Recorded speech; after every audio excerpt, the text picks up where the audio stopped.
The Ultra Unlock Steel and Scales event is almost here in Pokemon Go, and it features a brand new Pokemon and some of the best bonuses we see in the game. And by the end of this video, you'll know everything the event has to offer and the best tips to help you make the most of it. So the event does run from July 22nd at 10 AM until the 27th at 8 PM local time. So what exactly does this event have to offer? Well, for the bonuses, we will have 4 times catch XP, 4 times catch Stardust, you'll have an increased chance to encounter shiny Bagon and shiny Beldum, and you'll have an increased chance to encounter shiny Unknown U from raids. So Honedge and its evolutions Doublade and Aegislash will be making their Pokemon Go debut. You can evolve Honedge into Doublade using 25 candy, and then you can evolve Doublade into Aegislash with 100 candy. Final form Aegislash does have 2 forms. These are the Blade form and the Shield form, but how do you actually get this Pokemon? Well, it unfortunately isn't available in the wild. In the wild, we will be seeing Magnemite, Dratini, Aron, Bagon, Beldum, Ferroseed, Noibat, Rookidee, which can be shiny for the first time, and rarely you can encounter Axew and Goomy. For the raids, in 1-star raids will be Unknown U, Gible, Clink, Dino, and the new Honedge. In 3-star raids will be Skarmory, Bisharp, Dragalge, and Turtonator. In 5-star raids will be Lunala, in Mega raids will be Mega Venusaur, and Max Darumaka will be appearing in Max Battles. And 1-star raids aren't the only way you can pick up Honedge. During this event, Honedge will appear in both Go Battle League reward tracks starting at rank 6. It will appear more frequently in the premium track. After the event, Honedge will appear in both Go Battle League reward tracks starting at rank 16. Again, it will appear more frequently in the premium track. But if you aren't much of a Go Battle League player, getting it through raids will probably be a better choice for you. There will be field research and collection challenges during the event rewarding XP, Stardust, and event-themed encounters. But with that said, which event Pokemon are most worth focusing on? Well, Magnemite will be available, and it could be worth getting candy for it so you can power up any Shadow Magnezone you may have, because Shadow Magnezone is the 9th best electric type attacker with Volt Switch and Wild Charge. Dratini will be a good option to go after because Dragonite is a good budget Dragon type attacker, being the 25th best with Dragon Tail and Legacy move Draco Meteor. It is however better at 9th best in its Shadow form if you've got that. Dragonite is also a strong Pokemon to consider for Master League, where it's ranked 32, and it is a lot more accessible than a lot of the higher ranking Master League Pokemon. But even more relevant as a Dragon type attacker is Salamence, and Bagon is available during this event. Mega Salamence is the 3rd best Dragon type attacker with Dragon Tail and Draco Meteor, and it's the 3rd best flying type with Dragon Tail and Fly. Shadow Salamence is also relevant as both of these types being the 5th best Dragon type and the 4th best flying type. And regular Salamence is a decent budget raid attacker for both of these types as well. Worth noting that Bagon will actually have a boosted chance of being shiny for this event. Aron might be worth picking up because Mega Aggron is the 14th best Steel type attacker with Iron Tail and Heavy Slam. It's worth having this Pokemon in a raid team to help boost other meta Steel type attackers like Zacian and Zamazenta, for example. And speaking of Steel type attackers, we do have Beldum, and Metagross is the 6th best Steel type with Bullet Punch and Legacy move Meteor Mash. Again, it is ranked higher at 4th best in its Shadow form. And perhaps where Metagross is even more relevant is in the Master League, where it is ranked 22. Again, like Dragonite, this Pokemon is a good one to consider for Master League because it is more accessible. And like Bagon, Beldum will have an increased chance of being shiny during this event, so a good chance to get it if you haven't got it. Noibat is also spawning, and whilst not meta relevant, it could be worth picking up if you haven't done the 400 candy evolution yet. Plus, it is another Dragon type to help out with your Dragon Tamer medal. Rookidee will be available, and Corviknight is actually a strong Pokemon in Go Battle League. It's ranked 13 in the Great League, and it's ranked 5 in the Ultra League. Its shiny is also releasing for the first time, but if you are looking to get this shiny and you are available at the time,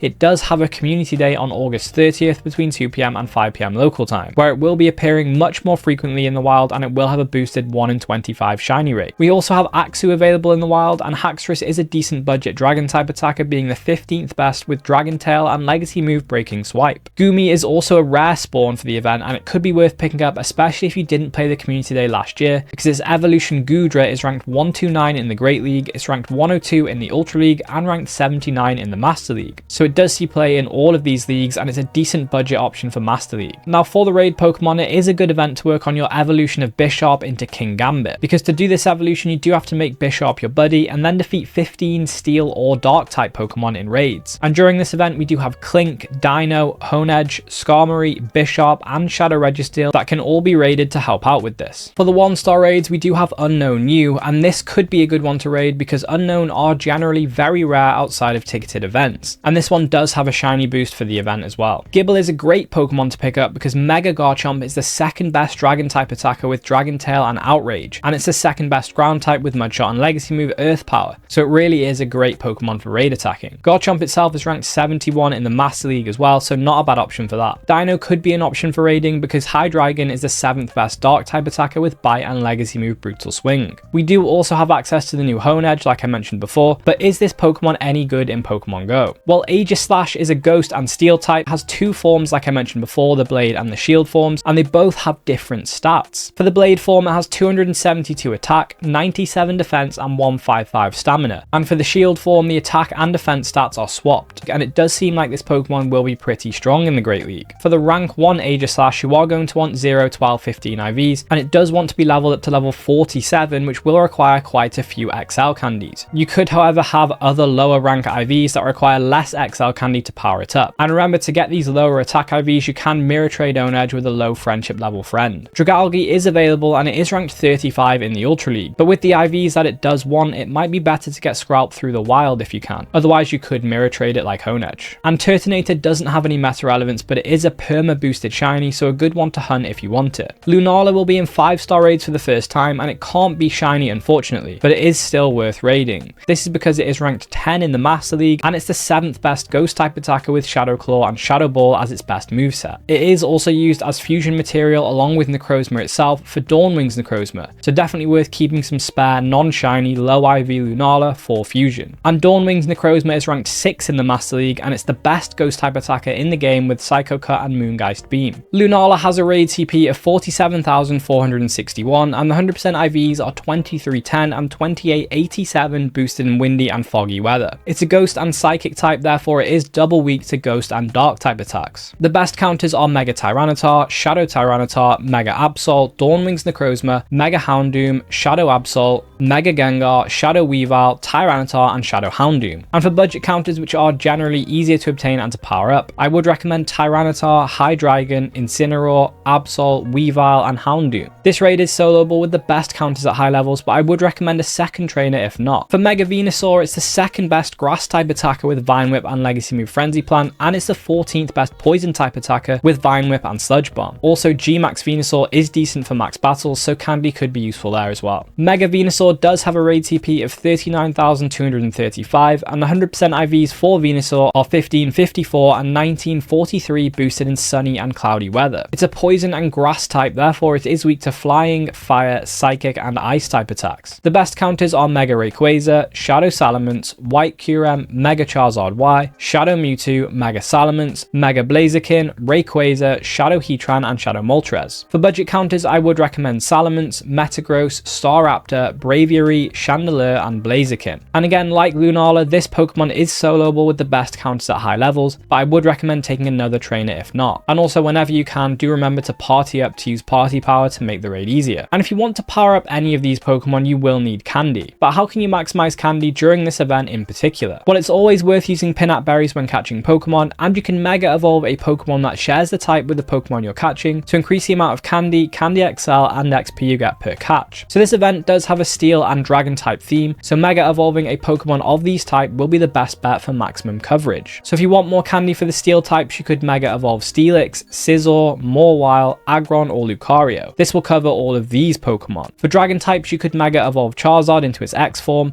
Ampharos, Sceptile, Altaria, Salamence, Latias, Latios, Rayquaza or Garchomp. And this will cover all of these Pokemon. And remember to pick whichever of these Pokemon you do have at the max Mega level so you can get more Candy, XP and chance for Candy XL. Trading can also get you extra Candy depending on the distance between the locations the two Pokemon were caught. 10 km or below will get you 1 Candy and a 10% chance for Candy XL. Between 10 km and 99.9 you'll get 2 Candy and a 25% chance for Candy XL. And if the distance is over 100 km you'll get 3 Candy and a guaranteed Candy XL. Also worth noting that you can actually do an extra special trade per day this season because of the seasonal bonus, so it is a good time to work on your Platinum Gentleman and Pilot medals. And you will also get more Candy by increasing the amount of Pokemon you catch in a given time. So methods like quick catching, having catch assist from a great buddy, and utilizing Origin Palkia's Spatial Rend Adventure effect to increase the encounter radius can all help you get more catches. Some settings can also speed up your gameplay and your catching. In the advanced settings, firstly you can turn on Remember Last Used Pokeball. This allows you to choose which type of Pokeball you'll catch the next Pokemon with based on what your last used Pokeball was. This is useful because it means you don't need to navigate the Pokeball menu and switch Pokeball type every time. You can also select native refresh rate, which will get you smoother gameplay because the refresh rate won't be capped based on the game, it'll be capped based on your phone. This could, however, drain battery more quickly. Now, to go along with the candy to power up Pokemon, you do also need Stardust, and this event does happen to be one of the best events to get Stardust. Firstly, if you are going to be out grinding catches, I would highly recommend using Star Pieces because they will boost the bonus to 6 times catch Stardust, meaning you will get 600 Stardust from every catch. And there are some Pokemon that give more than the normal 100 Stardust per catch. These are Stardust boosted Pokemon. Pokemon like Paris, Trubbish, Shelder, etc. So if you do have any of these Stardust boosted Pokemon in your field research stack, then this event will probably be the best chance to catch all of these whilst you're running a Star Piece. Not only this, but Ordino, which is the best Stardust boosted Pokemon, giving the highest amount of Stardust per catch, which is 2100, will be available during the Steel and Scales event for 3 hours only. This is due to the overlapping summer concert event, and if you want to know more about that event, check out this video. But basically it is only active between 5 PM and 8 PM for a few days, but the last day of that event does happen to be the first day of the Steel and Scales event. So they do cross over, meaning that the Ordino you get from lure modules during that 3-hour window will get boosted by the 4 times catch Stardust bonus and a Star Piece if you got one. So overall you will be able to get 12,600 Stardust per Ordino catch. And while you play the Steel and Scales event, I would also recommend using Lucky Eggs as well, because it will increase the catch XP bonus to 8 times catch XP, meaning you will get over 8,000 XP per catch if you catch with an excellent throw. So it's definitely worth taking a little bit more time on each of your catches to get the excellent throw. And to help you get these excellent throws, you could use Black Curem's Adventure Effect, which stops Pokemon from moving, making it easier to land the excellent throw. Alternatively, you could use White Curem's Adventure Effect, which does make the catch circle slower when it gets smaller to allow you to more easily land excellent throws. These adventure effects do also increase catch rate of Pokemon by 25% and 50% respectively. Alternatively, you could use Origin Palkia's Spatial Rend Adventure Effect like I mentioned before, but if you will be using Star Pieces and Lucky Eggs, it could be an option to use Origin Dialga's Roar of Time Adventure Effect, which pauses the timer of premium items, allowing you to benefit from them for longer.